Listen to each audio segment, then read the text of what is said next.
बोलिए छठी मैया की जय। आप सभी को हमारी ओर से छठ पर्व की शुभकामनाएं। आज हम इस वीडियो में छठी मैया की कथा सुना रहे हैं। छठ पूजा व्रत, जिसे सूर्य षष्ठी भी कहा जाता है। छठ पूजा कार्तिक माह के शुक्ल पक्ष की षष्ठी को मनाई जाती है।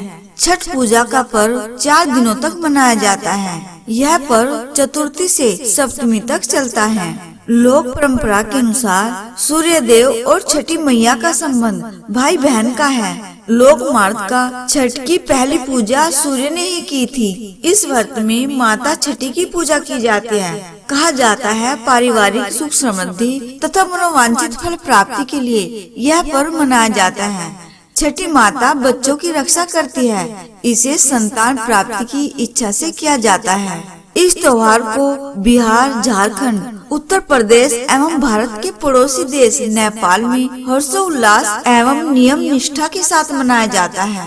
इस त्योहार में देवी षष्ठी माता एवं भगवान सूर्य को प्रसन्न करने के लिए स्त्री और पुरुष दोनों ही व्रत रखते हैं। इसमें गंगा स्नान का महत्व सबसे अधिक होता है। लोक मान्यताओं के अनुसार सूर्य षष्ठी या छठ व्रत की शुरुआत रामायण काल से हुई थी। इस व्रत को सीता माता समेत द्वापर युग में द्रौपदी ने भी किया था। कथा के अनुसार जब पांडव अपना सारा राजपाट जुए में हार गए, तब श्री कृष्ण जी द्वारा बताए जाने पर द्रौपदी ने छठ व्रत रखा। तब उनकी मनोकामनाएं पूरी हुई तथा पांडवों को उनका राजपाट वापस मिला। लोक परंपरा के अनुसार सूर्य देव और छठी मैया का संबंध भाई बहन का है।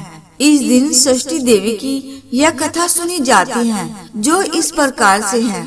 कथा के अनुसार प्रियव्रत नाम के एक राजा थे। उनकी पत्नी का नाम मालिनी था। दोनों के कोई संतान नहीं थी। इस बात से राजा और उसकी पत्नी बहुत दुखी रहते थे। उन्होंने एक दिन संतान प्राप्ति की इच्छा से महर्षि कश्यप द्वारा पुत्रेष्टि यज्ञ करवाया।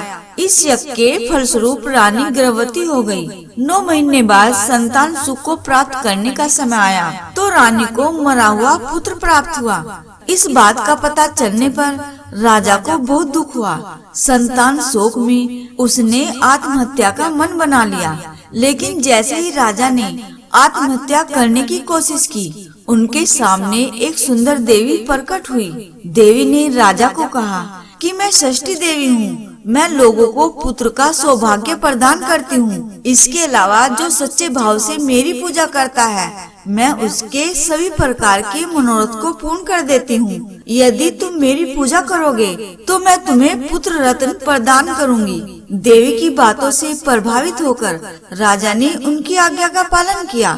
राजा और उनकी पत्नी ने कार्तिक शुक्ल की षष्ठी तिथि के दिन देवी षष्ठी की पूरे विधि विधान से पूजा की। इस पूजा के फलस्वरूप उन्हें एक सुंदर पुत्र की प्राप्ति हुई। तो तभी से छठ का पावन पर्व मनाया जाने लगा। इसलिए कार्तिक मास में शुक्ल पक्ष की षष्ठी तिथि को संतान की लंबी आयु और संतान प्राप्ति की कामना के लिए छठ का व्रत किया जाता है।